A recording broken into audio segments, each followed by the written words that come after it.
Hey, so mates, welcome to FOXSOUL's Black Report. Happy Election Tuesday, November 8th. It is finally here. Nicordelai. I'm Courtney Hicks. And I'm Nicordelai Corte. You know, each day, especially on today, we're honored to stand behind this desk to take you on a journey across Black America on Election Day. Bringing you our news, our views, and our voice, and the very latest from across the nation on this special election edition of FOXSOUL's Black Report. And we begin with early voting numbers provided by the United States Election Project, as the data shows that 42 million Americans have already cast their ballot for today's historic election. These numbers indicate that a significant number of voters continue to prefer voting ahead of Election Day, which could be a carryover from the pandemic. On Monday, the White House cautioned that because of the volume of early and mail-in votes, Americans may need to wait days or possibly even weeks until election workers can count and then declare election winners.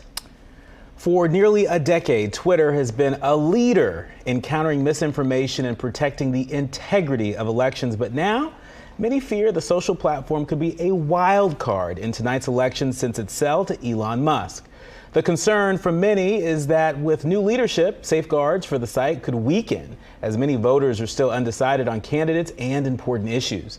Now, since the takeover by Elon Musk, Twitter has laid off thousands of employees. Many of those employees were over public policy trust and safety teams, the very groups that ensure accurate information is available to the public.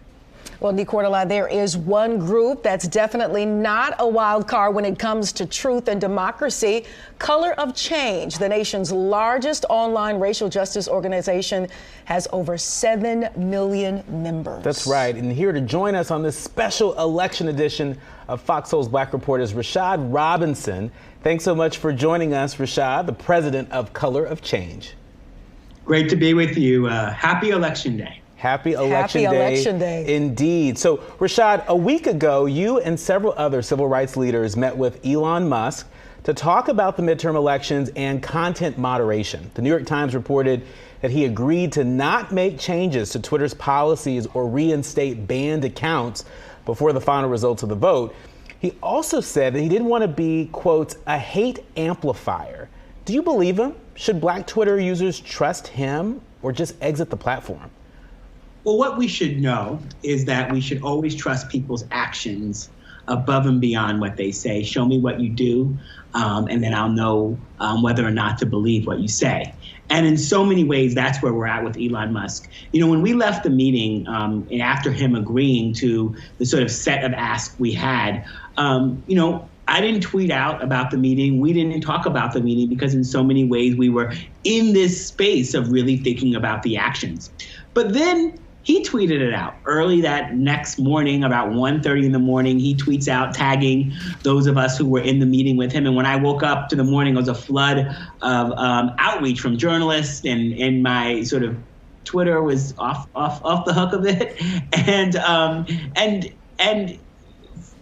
having dealt with a lot of tech CEOs, having dealt with a lot of CEOs, and really pushing them around racial equity, to have a CEO sort of be in a meeting with you, to then announce the meeting on Twitter at 1 o'clock in the morning, announce the commitments he made, and then just a couple of hours after that, as we all wake up and, get going with our day, start hearing the news that he's cutting the very infrastructure that would be required to keep those commitments in place. And so particularly the demand and the ask around keeping election integrity in place was particularly important to all of us in the civil rights community. And if you fire a good number of the moderators and the folks focused on that, then a promise to actually upkeep election integrity doesn't work if you don't have people to actually do the job. It may sound simple, but in fact, this is one of the big challenges that we've got with both this platform, and this is one of the problems we have with these unaccountable billionaires, these unaccountable folks leading these platforms. In so many ways, what I know about Twitter is, and what I know about Facebook and what I know about Google is that self-regulated companies are unregulated companies. And that's what we have with these companies. And that's what we're facing in so many ways. Yeah, you kind of answered, the question that I was going to ask, which is, the very reason why Elon Musk continues to get slammed by our leaders. And you talk about this mass Twitter layoff and the claims that the reduced headcount will probably impair Twitter's ability to go ahead and enforce these election policies. A little bit more on, do you think Twitter will be able to keep this promise to not make any policy changes until we cast our votes, until those votes are counted, Rashad? Well, I think they're going to not make policy announcements and changes. There was the policy change that he announced around what they're calling Twitter Blue, which is the verification that you can pay for. And we pushed back along with others very strongly against having sort of adding a blue check verification without having sort of any verifications around identity, around keeping names the same, thinking about the ways that someone could impersonate elections officials in Georgia or Michigan or some of the other states where we might be waiting a little bit of time to find the results, and having people buy a check mark and then change their name to the Secretary of State or something else was obviously a deep challenge and of concern. The fact of the matter is that it's important for viewers to know that the Twitter policies before all of this weren't good.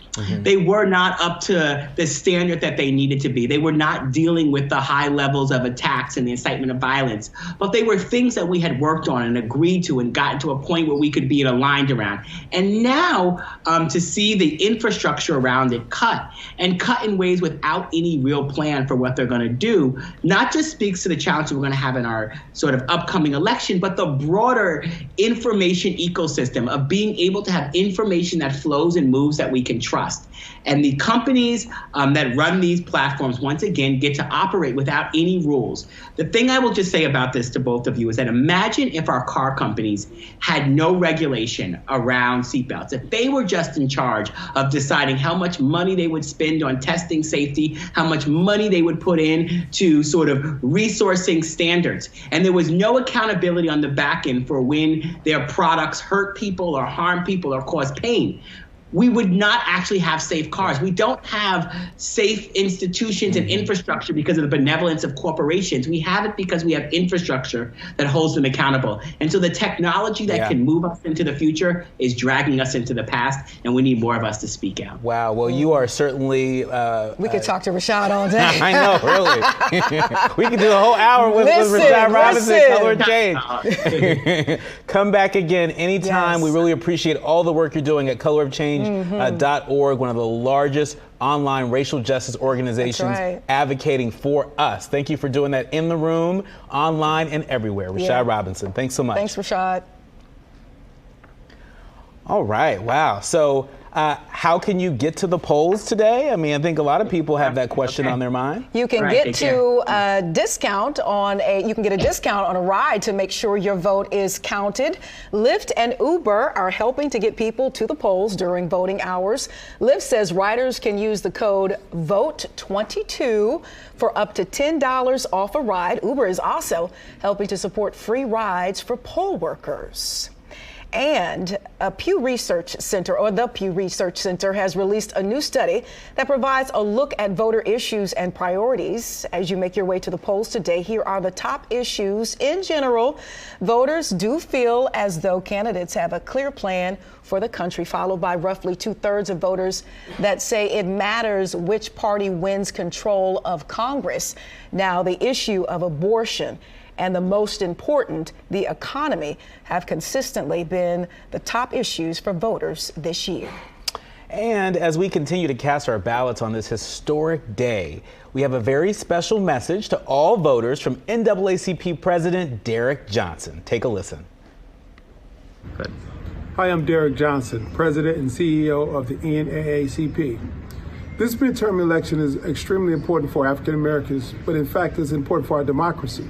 As we've seen with the past administration, the increase of white supremacy activities cause a direct physical threat to our communities across the country. We want to make sure we continue the momentum of 2020 by African Americans all across the country and turning out to vote. What's at stake is the public policy opportunities for our communities to continue to grow and shift the directions that we've seen this country take for decades in opposition to our needs and interests. For the NAACP, we have invested millions of dollars in targeted areas to maximize the African American vote. That vote created the opportunity for many college goers to have their student loan debt canceled or to see a pathway to create wealth.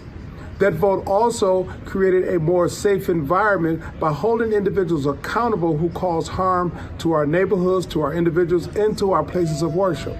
That vote created the necessary momentum to change the trajectory that the last administration had on this country in emboldening white supremacist activity all across the country.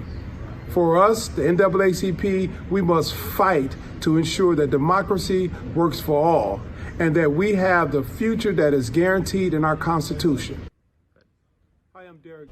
Our thanks to NAACP President Derek Johnson. Still ahead, mobilizing black male voters when and where it matters most. We'll tell you the effort that's being put forth to get our men, our black men, to the ballot box. There's more to come on this special election night and afternoon edition of Fox Soul's Black Report. Time to flex at the polls. That's right.